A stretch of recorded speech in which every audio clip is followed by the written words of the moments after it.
In the second video, let's talk about variables.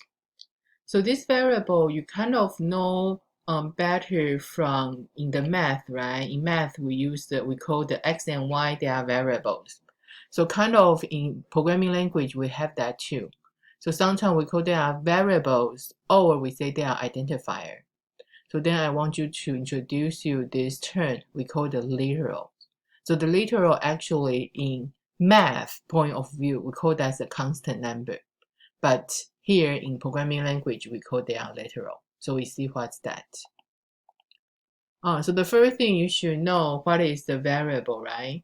So this one is we see from the last week. So we say when we want to create in the example one, remember we want to know the hours and the rate. So then we use double. But here that's we have the int. So int represent for the integer data type. So whenever you define a variable, you need to give them the data type first. Then you give them the variable name.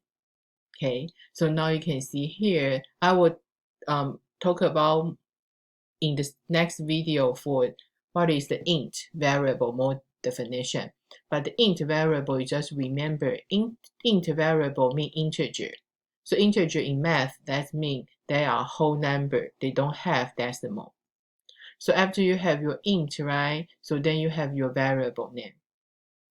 But after you define like this, really, that's in the C++ code, we write like that, right? But here I want you to pay attention. When we say variable, that means a storage location in memory. Okay, so there has a name, there has a type, right? So here the name is item. The type of data is int. So they will have variable. When we say we have variable, you have your name, variable name, and you have your variable data type. They need to be defined first before they can be used. So really, what does that mean? Okay, so actually, let me give you an example. Okay, so here is the example what we mean the memory. So here my orange box just mean that's occupied in the memory. So for example, now you see here we say that's integer, right? So when compilers say they see you give me the data type, right? Different data type, they have different size for the in the memory. So here actually, if this one we say this one is integer, so each integer actually is a 4 byte. So actually, so this orange, if we assign 4 bytes, right? So from beginning from here, from here to here, beginning to the end, you see total I have 4 bytes. So then when I define the variable name is item, right? So actually item locate here. Okay, item actually is a location to refer to the beginning of this 4 bytes. Okay, so then you say in order to why you want to create a variable, because you want to save the value, right? So that's why here afterward you see now I define the variable name is item. So then I can use the item to assign, for example, I have 100 item. Okay, so then this 100 value actually will save in this memory location we assign for them.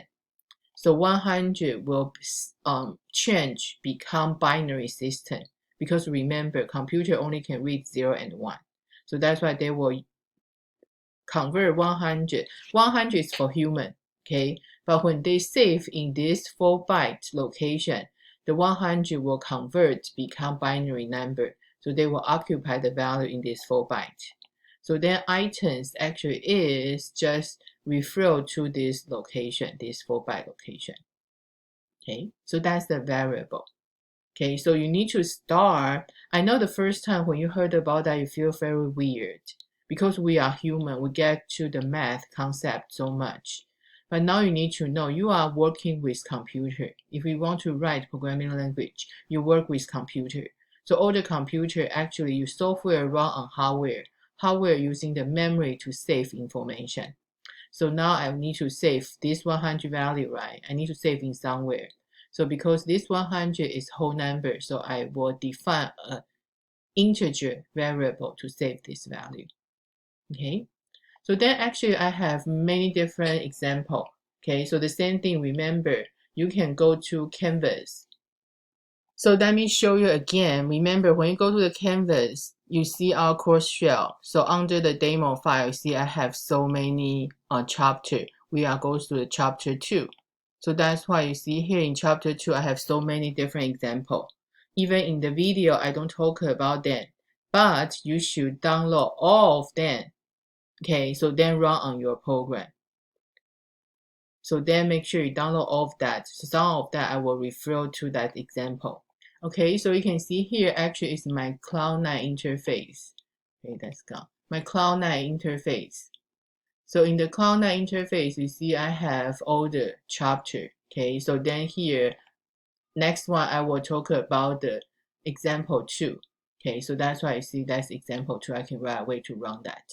So you should do the same thing. Okay, so make sure you download all the example, run on your IDE.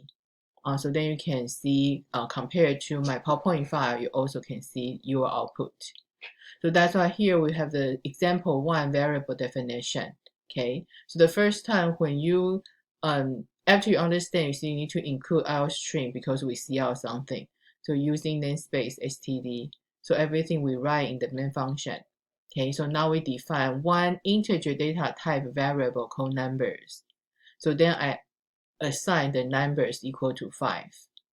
Okay, so that's why you can see here, when you see out the value in the numbers, so you see continue, I display number, so the number equal to 5. So then you can change to see how you will do that. So here the 5, usually in math concept, we call that the constant number 5. But in C++, we call this is a literal. So literal actually that means a value is a constant that is written into a program code. So they can be integer literal, like earlier number equal to 5, the 5.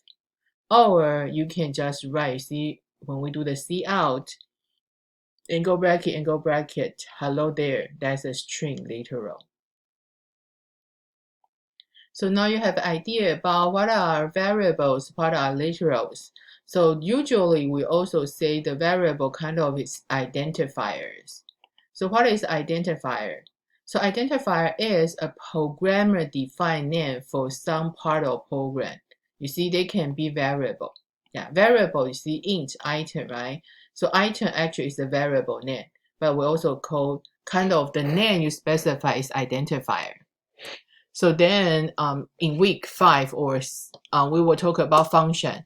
You will have function name. So that's the identifier.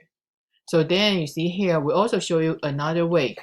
After you declare your variable, okay? So sometimes if you already know the value you want to assign, then you can just write away assign.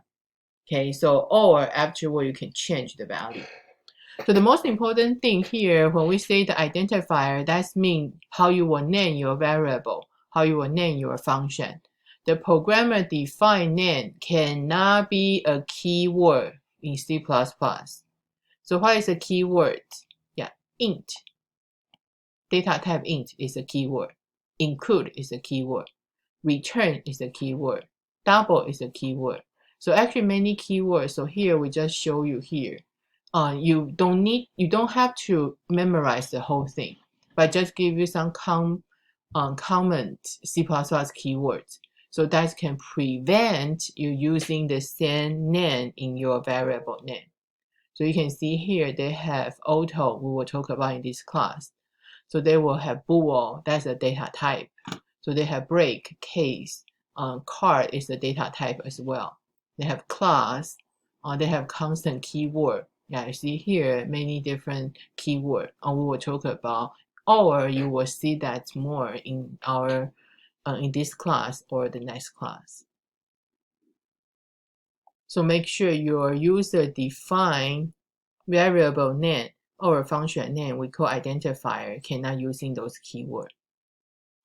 But also, even you cannot using those keywords, but the variable name actually we have some rule you need to be careful, or some naming convention I really want you to follow, because sometimes the variable name should be meaningful. because we want to read this variable, we know what this variable for.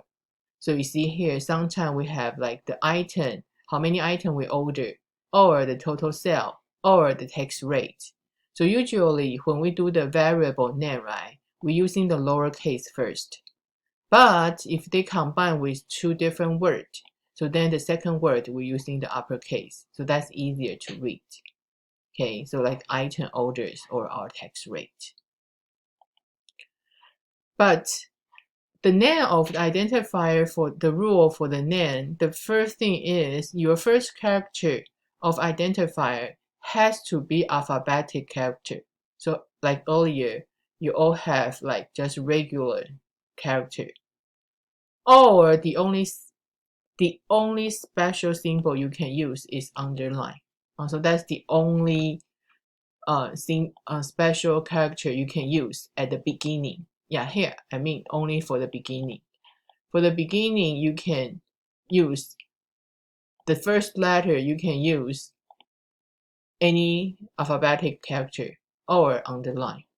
Okay, so afterward, then you can do number or alphabetic or underscore character. They are all okay. Uppercase and lowercase are distinct. So that doesn't matter. So that's why your identifier can be like this. Or you can do the underscore. Okay, but okay, we don't have the dot. Okay, we don't have the dollar sign. So actually, like we say, the only special character you can use is underscore, no matter it's beginning or not. Or you see the beginning, you see for digit, you cannot do beginning because the beginning only can be alphabetic value or underscore. So that's some rule about your identifier.